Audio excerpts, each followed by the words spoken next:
अस्सलाम वालेकुम।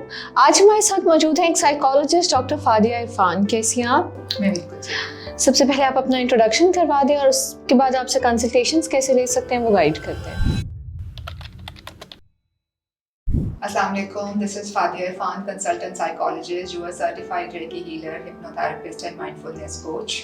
मरहम के प्लेटफॉर्म के थ्रू आप मेरे साथ वीडियो कंसल्टेशंस बुक करा सकते हैं और फिजिकली हॉस्पिटल्स में विजिट कर सकते हैं। परफेक्ट। अच्छा, आज हमने आपसे वो क्वेश्चंस करने हैं जो लोगों ने यूजुअली मेंटल हेल्थ से रिलेटेड साइकोलॉजिस्ट से पूछने के लिए कहा था, तो हमने सोचा कि हम उनके लिए एक प्रॉपर वीडियो शूट कर लें। ओके, फर्स्ट क्वेश्चन है, क्या मोबाइल फ़ोन और सोशल मीडिया एडिक्शन असल में एंग्जाइटी और डिप्रेशन की बड़ी वजह है? जी, स्क्रीन जो है उसका यूज़ करना, उसका जो ज़्यादा यूजेज है वो बिल्कुल हमारे स्ट्रेस हार्मोन्स को एक्टिवेट करता है और वो स्ट्रेस और एंग्जाइटी को इन्हांस करता है। और जितना ज़्यादा हम स्क्रीन को लिमिट करेंगे, हमारी एंग्जाइटी और स्ट्रेस में भी कमी वाक़ई होगी। ऑलराइट, नेक्स्ट है, हर वक्त थकन, नींद का ना आना और मोटिवेशन का ख़त्म हो जाना, क्या ये सिर्फ स्ट्रेस है या डिप्रेशन? ये इनिशियल लेवल पर तो स्ट्रेस है, लेकिन अलामात अगर प्रोलॉन्ग हो जाती हैं तो फिर ये डिप्रेशन भी बन जाता है। और अगर और ज़्यादा प्रोलॉन्ग हो जाती हैं तो ये मेंटल एग्जॉशन जो है, ये हमारा स्ट्रेस बर्नआउट के तौर पर भी सामने आता है, जो कि बहुत ड्रेन कर देता है इंसान को, जिसमें उसकी एनर्जी बिल्कुल ज़ीरो हो जाती है और मेंटल एग्जॉशन एक्सट्रीम पे चली जाती है। ऑलराइट, तो इसको ट्रीट करने का क्या तरीका है? इसको ट्रीट करने का तरीका ये है कि जैसे मैं हमेशा कहती हूँ कि स्ट्रेस को स्ट्रेस के लेवल पर मैनेज करें, उसको प्रोलॉन्ग मत होने दें।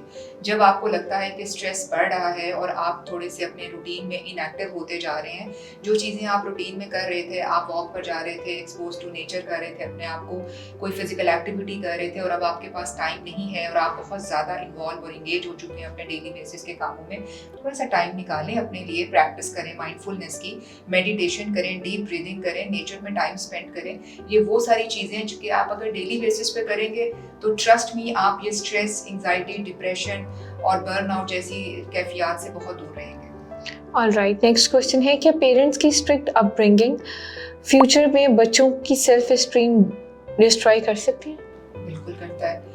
पेरेंट्स का रिजिड बिहेवियर, पेरेंट्स का बच्चों के साथ बच्चों को डांटना डपटना, उनके साथ बहुत स्ट्रिक्ट होना और कंपैरिजंस करना, ये बच्चों के लिए बहुत ही ज़्यादा डैमेजिंग है। बच्चों की सेल्फ रिस्पेक्ट, बच्चों की कॉन्फिडेंस की धज्जियाँ उड़ा देता है, बच्चों की पर्सनालिटी को डिस्ट्रॉय कर देता है। तो पेरेंट्स को बच्चों को अंडरस्टैंड करना चाहिए, उनके इमोशंस को, they should name their emotions, प्यार से समझा के बच्चों को वो ट्रीट कर सकते हैं और उनके चाइल्डहुड में उनको अच्छी कंडीशनिंग के साथ ब्रॉट अप करें।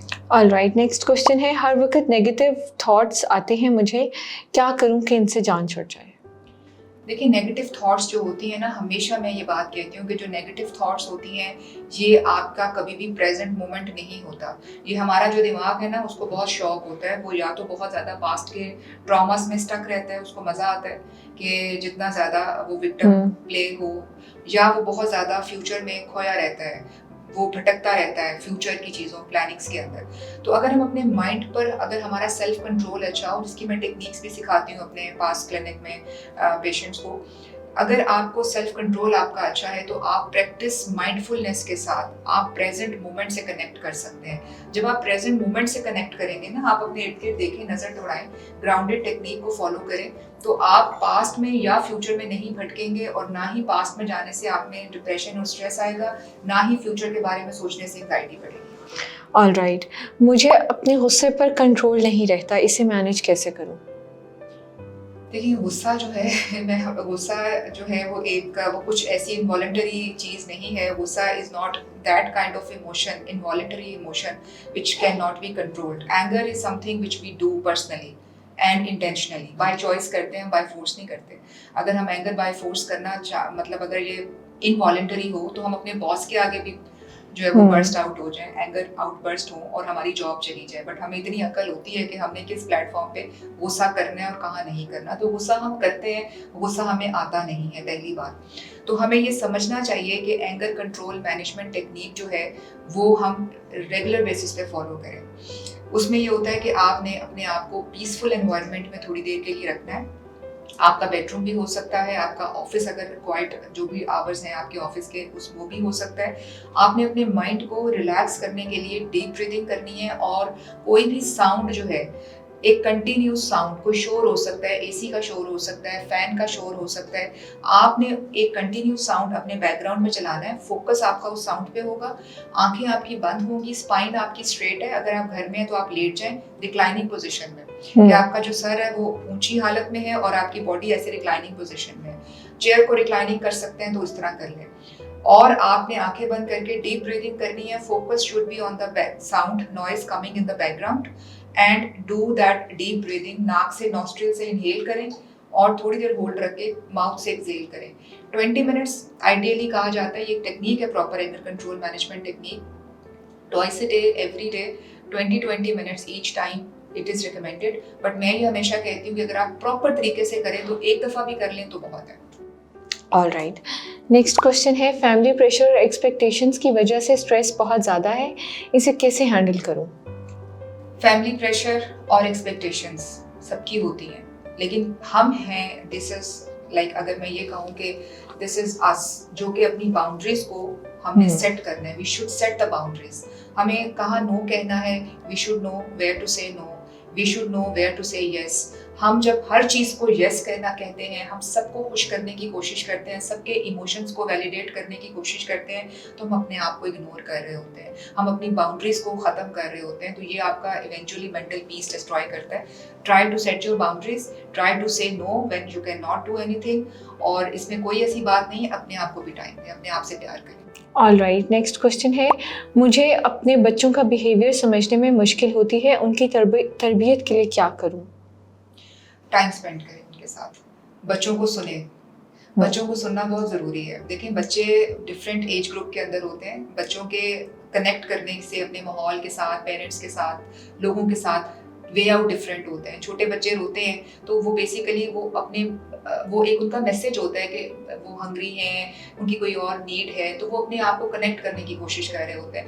वही बच्चा जब बड़ा होता है, बोलना सीखता है, तो वो बोलकर आपसे कनेक्ट करता है। अब वो आपके पास भाग कर आया, उसने आपसे कुछ कहना है, बट आप फ़ोन पर बात कर रहे हैं, आप अपनी दोस्त के साथ बैठ के किसी गप में बिजी हैं, या आपको टीवी का प्रोग्राम देख रहे हैं, तो वो बच्चा आएगा, वो बड़े आराम से आपसे कुछ कहना चाह रहा है, आपने अटेंशन पे नहीं की। उसके बाद उसका वो ऑब्वियसली बच्चे इम्पल्सिव होते हैं, फिर वो थोड़ी देर बाद जब वो कोई चीज़ तोड़ेगा या उसका एंगर ज़्यादा होगा या वो आपको हिट करेगा या वो चीखेगा, स्क्रीम करेगा, तो आप अटेंशन पे करते हैं। और जब आप अटेंशन पे करते हैं, उसकी बात सुनते हैं, तो बच्चा क्या बिहेवियर लर्न करता है कि this is something what I can do and my parents can listen to me. Otherwise normal तरीके से तो मुझे किसी ने टेंशन ही नहीं दी।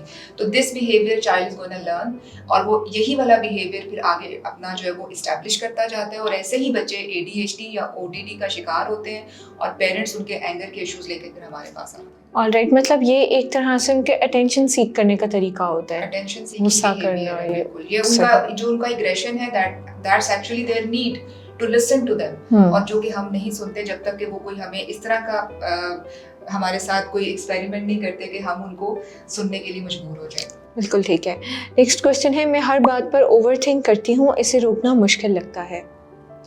Overthinking is just like a loop, एक साइकिल है जो चलता रहता है, और उसका वो जो पैटर्न है, जितनी दफ़ा आप उसको सोचेंगे वो उतना स्ट्रॉन्ग होता जाएगा। तो जैसे ही आपको लगे कि आप ओवर थिंकिंग के लूप में फंसने वाले हैं, आपको पता चल जाता है, जैसे मैंने पहले भी कहा कि ओवर थिंकिंग जो है वो हमेशा आपको पास्ट इवेंट्स के बारे में आती है या फ्यूचर से रेलेवेंट कोई आप एंशियस होकर कुछ सोचते हैं उसके बारे में होता है। आप अपने आप को प्रेजेंट मोमेंट से कनेक्ट करें। ग्राउंडिंग टेक्निक मैंने बहुत दफ़ा शेयर की है कि आपकी जो 5 सेंसेशंस हैं उसको फौरी तौर पर ब्रूए कार लाएं। आप 5 चीज़ें देखें अपने इर्द गिर्द, 5 ऑब्जेक्ट्स जो विजुअल सेंसेशन है, फिर आपकी 4 चीज़ें सुनने की कोशिश करें, वो ऑडिटरी परसेप्शन है, फिर आप 3 चीज़ों को टच करें, 2 चीज़ों को आप स्मेल करें और 1 चीज़ जो है उसको आप टेस्ट करें। आप अपनी 5 सेंसेशंस को फौरी तौर पर जब आप इस्तेमाल करेंगे तो आपको आपका ब्रेन माइंड जो है वो आपकी थॉट्स को प्रेजेंट मोमेंट में ले आएगा, फौरी तौर पर आपको प्रेजेंट से कनेक्ट करेगा। बिल्कुल ठीक है। उम्मीद है कि आज आपको अपने तमाम सवालों के जवाब मिल गए होंगे। अगर आप मज़ीद आपकी कोई क्वेरीज हैं तो अभी डॉक्टर फादिया इरफान के साथ मरहम के थ्रू कंसल्टेशन बुक करें। Thank you.